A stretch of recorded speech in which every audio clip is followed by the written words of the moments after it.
ಹೌದು, ಚಿಕ್ಕಬಳ್ಳಾಪುರ ಜಿಲ್ಲೆಯಲ್ಲಿ ನಡೆದಿದ್ದ ಅಪಹರಣ ಪ್ರಕರಣವೊಂದರ ಸಂಬಂಧ ಆರೋಪಿಗಳ ಎಡೆಮುರಿ ಕಟ್ಟಿದ್ದ ಪೊಲೀಸರು ಮೊನ್ನೆ ತಾನೇ ಮಾಧ್ಯಮಗಳಲ್ಲಿ ಮಿಂಚಿದ್ರ. ಆದರೆ ಆ ಪ್ರಕರಣದ ಯಶಸ್ಸು ಹೆಚ್ಚು ಸಮಯ ಉಳಿಯದಂತೆ ಮಾಡುವಲ್ಲಿ ಸರಗಳ್ಳರು ಯಶಸ್ವಿಯಾಗಿದ್ದಾರೆ.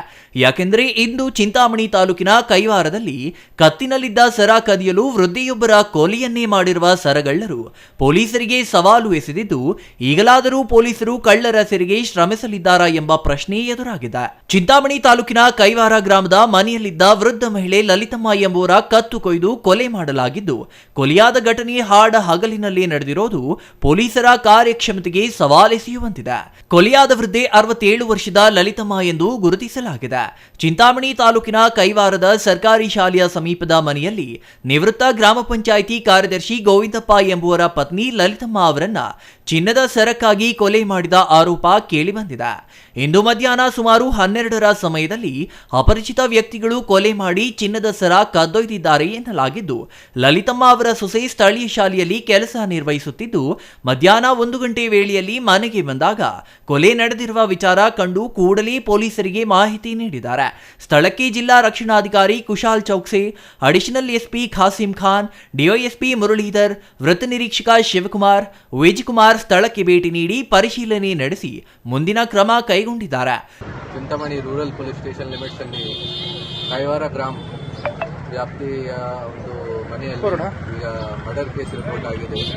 ಆಫ್ಟರ್ನೂನ್ ಟೈಮಲ್ಲಿ around 2:30. Deceased age around 65 years ಇದೆ. ಅವ್ರದ್ದು ಹೆಸರು ಲಲಿತಮ್ಮ, ಬಿಡುವಿದ್ದಾರೆ. ಅವ್ರದ್ದು ಮಗ ಮತ್ತು ಮಗದು ವೈಫ್ ಜೊತೆ ವಾಸ ಇದೆ ಇಲ್ಲಿ ಕೈವಾರ ಅಲ್ಲಿ ಅವ್ರದ್ದು. ಮತ್ತು husband wife both are working. ಅಲ್ಲಿ ಇವರು ನಮ್ಮ ಅಮ್ಮ ಮನೆಯಲ್ಲಿ ಇದ್ದಾರೆ. ಆ ಟೈಮ್ಗೆ ಈ ಥರ ಇನ್ಸಿಡೆಂಟ್ ಆಗಿದೆ, ಈ ಥರ ರಿಪೋರ್ಟ್ ಆಗಿದೆ. ನಾವು ಈಗ ಎಲ್ಲ ನಮ್ಮ ಫಾರೆನ್ಸಿಕ್ ಎವಿಡೆನ್ಸಸ್ ಕಲೆಕ್ಟ್ ಮಾಡ್ತಾ ಇದ್ದೀವಿ ಮತ್ತು ಟ್ರೈ ಮಾಡ್ತಾ ಇದ್ದೀವಿ ಇದನ್ನು ಯಾರು ಈ ಥರ ಮಾಡಿದಾರ, ಹೇಗೆ ಆಗಿದೆ ಎಲ್ಲ ಇನ್ವೆಸ್ಟಿಗೇಷನ್ ನಡ್ತಾ ಇದೆ. 100% ನಾವು ಅವ್ರಿಗೆ ಕೈ. ಇವತ್ತು ಬೆಳಿಗ್ಗೆ ನಮಗೆ 2 ಕೇಸಲ್ಲಿ ಚೈನ್ ಸ್ನ್ಯಾಚರ್ ಸಿಕ್ಕಿದೆ. ಸೊ ಆ ಕೇಸ್ ಕೂಡ ಆ ಕೇಸ್ಗೂ ಕೂಡ ಮೊದಲೇ ಟೈಮಿಂದ ಇನ್ವೆಸ್ಟಿಗೇಷನ್ ಮಾಡ್ತಾ ಇದೆ. ಸೊ ಆ ಕೇಸಲ್ಲಿ ನಮಗೆ ಸಿಕ್ಕಿದೆ. ಸೊ ಈ ಕೇಸ್ ಪ್ರೈಮಾ ಫೇಸಿ ಇದು ಚೈನ್ ಸ್ನ್ಯಾಚಿಂಗ್ ಥರ ಕನೆಕ್ಟೆಡ್ ಇಲ್ಲ. ಬಟ್ ನಾವು ಇನ್ವೆಸ್ಟಿಗೇಷನ್ ಸ್ಟಾರ್ಟ್ ಮಾಡಿದ್ದೀವಿ. ಬೇರೆ ಎಲ್ಲ ಆ್ಯಂಗಲ್ಸ್ ನಾವು ಚೆಕ್ ಮಾಡ್ತಾ ಇದ್ದೀವಿ. ಇದಕ್ಕೆ ಏನು ಸಿಗುತ್ತೆ ಆ ಥರ ನಾವು ನಮ್ಮ ಇನ್ವೆಸ್ಟಿಗೇಷನ್ಗೆ ಫಾರ್ವರ್ಡ್ ಮಾಡ್ತೀವಿ.